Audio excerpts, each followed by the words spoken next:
So, andito po tayo sa Cafe Alfredo. Ayan. So, first time ko rin dito. Ayan. So, maganda. Yes. Nature po. Sobrang ganda. So, ayan.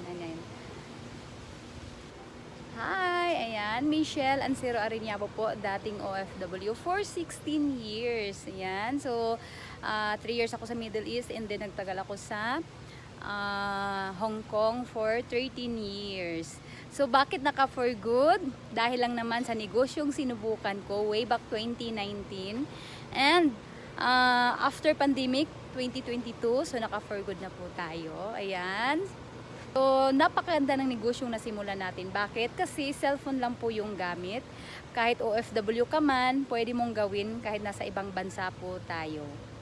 Sinubukan ko lang din po siya, pero tingnan nyo naman, ito yun pala ang binigay ni Lord, ang matagal ko nang pinapangarap at pinagdarasal, 'di ba? Na isang opportunity. So dito ko lang pala siya mahahanap sa negosyo po natin.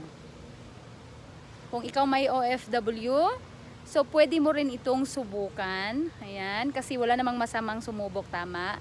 So baka ito na yung sagot sa mga pangarap mo, sa mga dasal mo kay Lord na isang magandang opportunity na makasama mo na ang yung pamilya mo, tama?